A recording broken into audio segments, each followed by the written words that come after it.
উনি পুরো আন্দোলনটারই একটি ধারাবাহিক বর্ণনা দিয়েছেন। ধারাবাহিক বর্ণনার মধ্যে কিছু কিছু বিষয়ে, বিশেষ করে রাজাকারের নাতিপুতি এবং এই যে পরবর্তীতে যে আন্দোলনের বিভিন্ন ডিসক্রিমিনেশন, এই যে বিষয়গুলি ছিল, এই আন্দোলনে সাবেক প্রধানমন্ত্রী শেখ হাসিনার রাজাকারের নাতিপুতি বলেনও নাই, এবং উনি ওই যে শব্দটি ব্যবহার করেছে সেটির মর্মার্থ বুঝতে আন্দোলনকারীরা ভুল করেছে, এবং উনি এই ছাত্রদেরকে সে অপমানিত করে নাই। যে কথাটা সে বলতে চেয়েছিল সেটা এরকম ছিল যে যদি কোনো রাজাকারের নাতিপুতি থাকে, বিষয়টা এরকম ছিল, কিন্তু সেটাকে ঢালাওভাবে ছাত্রদের নিজেদের গায়ে নিয়ে তারাই আন্দোলনকে বেগবান করেছে, এবং যেটা তাদের একটা পূর্ব পরিকল্পিত প্ল্যান ছিল যে বৈধ সরকারকে উৎখাত করার জন্য। এই কথাটাও আমি আমার জবানবন্দিতে এনেছি। আরেকটা বিষয় আপনি বলেছিলেন যে আবু সাইদের প্রসঙ্গটা যখন আসে, যে আবু সাইদ বিরোধে মারা গেছে, পুলিশ তাকে গুলি করে এবং পুলিশের গুলিতে সে না, ওটা বলেছিলাম, কিন্তু ওইটা কোর্ট নেন নাই।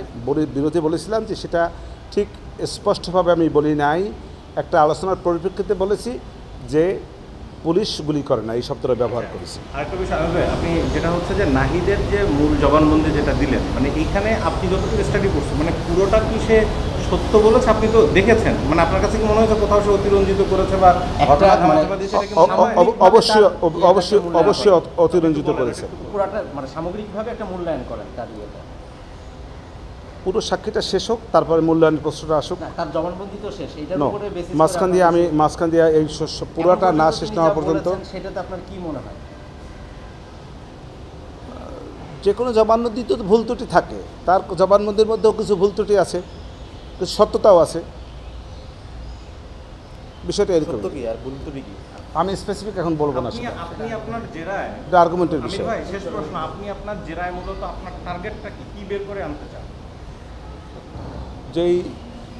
যে এই আন্দোলনটা কি আনতে চাই সে জিনিসটা, তো এই আন্দোলনটা একটি পূর্ব পরিকল্পিত দেশি বিদেশি ষড়যন্ত্রের প্রেক্ষাপটে একটি বৈধ সরকারের উৎখাতের জন্য এই আন্দোলনটা, এটাই আমি আনতে চাই।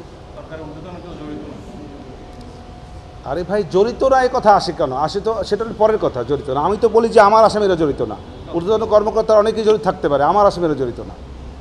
আচ্ছা, আর একটি কথা, না একটু কথা, গতকালকে আমাদের আজকের দেখলাম, আমি একটু ফেসবুকে একজন আমাকে পাঠিয়েছে, সেখানে আছে যে আমি জুলাই আন্দোলনে কোনো লোক ছাত্র জনতা হত্যা হয় নাই, এই মর্মে একটি সংবাদ আমার কাছে এসছে। কিন্তু আসলে আমি জানি না এরকম কোনো শব্দ আমি ব্যবহার করেছি কি না, কিন্তু আমার মূল টার্গেটটা ছিল এইটাই বলা যে জুলাই আন্দোলনে আমার আসামিরা কোনো ব্যক্তিকে হত্যার নির্দেশ দেন নাই, এটাই আমার উদ্দেশ্য ছিল। শেখ হাসিনা এবং আসাদুজ্জামান কামাল।